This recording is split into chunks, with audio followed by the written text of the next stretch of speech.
PTI back in moments to debate the most interesting free agency storyline in the NBA, plus a monster deal just coming down with Woj standing by in studio. And we're going to look at some unresolved issues before teams come together at NFL training camps this month. But first, breaking free agency news out of the NBA, folks. The Mavs have some new Klay to mold a finals team with. I can feel the judgment from you, Kevin. Adrian Wojnarowski, the man reporting it, he didn't laugh at all. That doesn't make me feel some kind of way. Klay Thompson leading the Dubs after 13 years and 4 titles. The Splash Brothers splashing down to Dallas, 3 years, $50 million. The Mavs landed the biggest free agent left on the market, and it came down to them and the Lakers. LeBron even reached out to Thompson. Since Klay returned from his Achilles injury 3 seasons ago, only Steph Curry, Jayson Tatum, and his new teammate Luka Doncic have made more three-pointers, including the playoffs.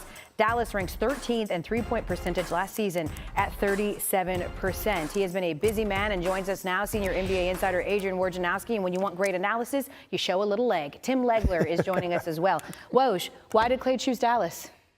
The chance to win, going to the NBA Finals, playing with Luka Doncic, Kyrie Irving. Financially, the difference between living in Texas and California was part of it too.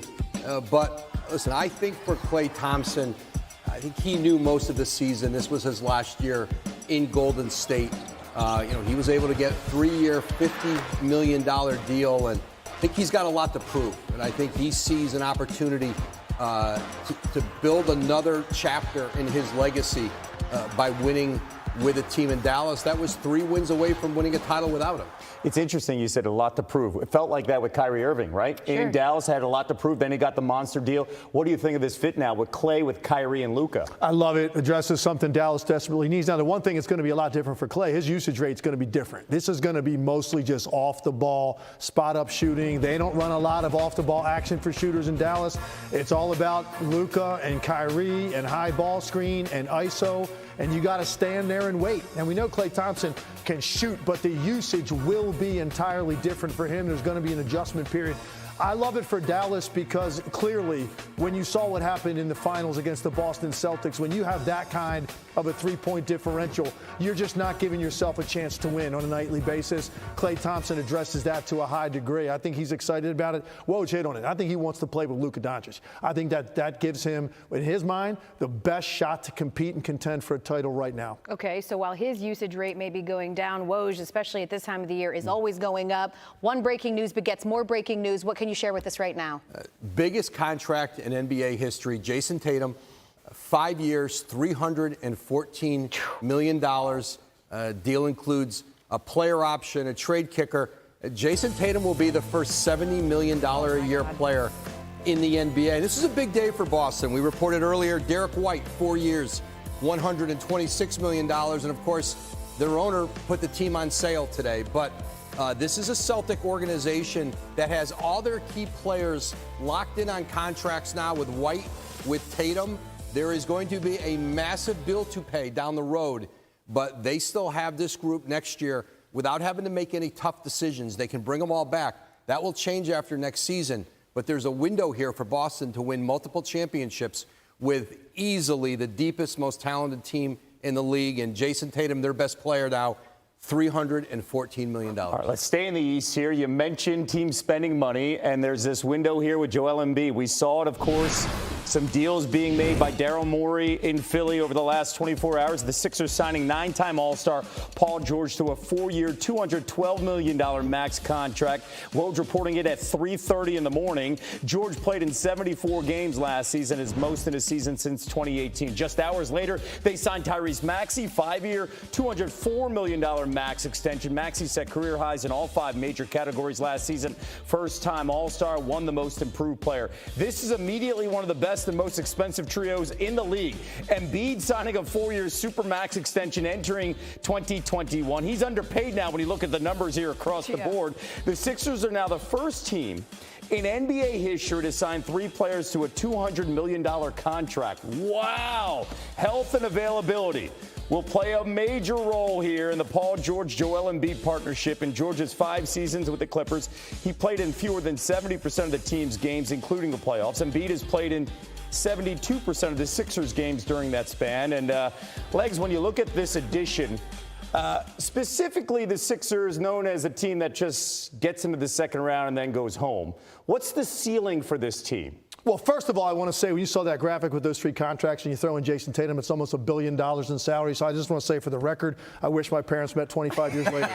Let's just start with that. Now, listen, Paul George, look, obviously fills a great need for them. They needed to upgrade the talent on the wing. They finally got out from under the contract to Tobias Harris. Paul George is going to address that now. An elite level scorer, plays both ends of the floor. Again, it's going to be different now in trying to find that blend with Tyrese Maxey, Embiid, and Paul George in terms of how they're going to run their offense. But Paul George, no question, answers a huge need in the regular season because you can almost pencil it in. Joel Embiid, at some point, he's going to miss 15, 20 games this year. You can almost bank on that. This helps you survive that. Their record wasn't very good last year when Embiid sat. That cost you seeding. That could be a big deal in the playoffs in a much better top of the East. Ultimately, though, this is a win for the Sixers in a big way. And I know you're feeling it as a Sixers fan. Were you waiting up at 3:30 with me? I'm not kidding. I woke up at 3:20 and looked at the feed and saw what you were posting. And then I went back to sleep. And then it broke 10 minutes later. Yeah. Get some sleep in August, Woj. Good news is we have people to just sort of follow Woj and make sure that we have all the breaking news as it comes in. So Woj is standing by. If anything else happens in this free agency period, we will certainly bring it to you. Thank you, Jeff. We promised breaking news on Klay Thompson before the break. Back on SportsCenter. Woj, what are you hearing? Jay, Klay Thompson is on his way to the Dallas Mavericks, I'm told, a 3-year, $50 million deal that'll include a player option. It's a sign and trade with the Warriors, with Charlotte. And Klay Thompson's 13-year career in Golden State, 4 championships, is now over. He really went down to the wire with Dallas, the Lakers. The Lakers are extremely intriguing to Klay Thompson. His dad played there. He lives in L.A. in the offseason. But this Dallas team with Luka Doncic, Kyrie Irving, coming off the NBA Finals, a chance to win his 5th NBA championship. And then financially, even though there was an opportunity at 4-year deals, maybe some more money, I think just the state taxes in Texas, the ability to financially benefit from living there, that played a part. But playing with Doncic, playing with Kyrie Irving, Dallas was really aggressive in trying to bring him in. So were the Lakers. But Klay Thompson, 3 years, $50 million, and that great Warriors dynasty now is minus one of its real historic players. Let's stay on that topic. So what now with the Warriors with Klay gone? Well, they'll do this sign and trade, and Klay Thompson's agent, Greg Lawrence, is finishing that with the teams. They'll get back essentially a trade exception from Dallas. Listen, they've been trying to be aggressive in other places in Golden State. One player that a number of teams have tried to target, Lauri Markkanen of the Utah Jazz. Utah's not sure it wants to trade him, but they have to listen. They've been listening. And a lot of the teams who lost out on Mikal Bridges from Brooklyn have transferred over to trying to see if they can land Lauri Markkanen out of Utah. Golden State is one of those teams. Okay, you talked earlier about the Lakers, LeBron maybe taking a discount to bring in some veterans, making the call to Klay, so the Lakers lose out on Klay. What now for the Lakers? Well, you look at the 3 players at the mid-level exception the Lakers hoped they could get: James Harden, Jonas Valanciunas, and Klay Thompson. They're all gone. They're all off the board right now. And so for the Lakers, Jenkins, my pistol's out now. Make sure y'all go run that up. You heard it live from your boy Bobby Shmurda. Get out. Chase gang.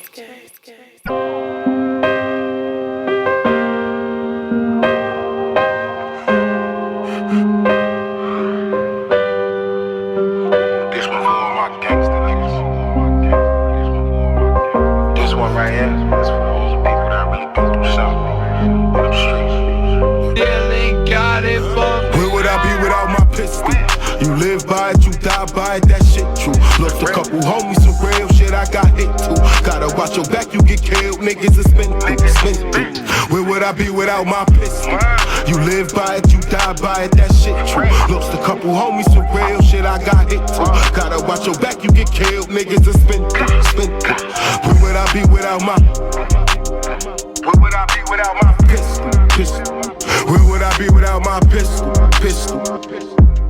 My pistol.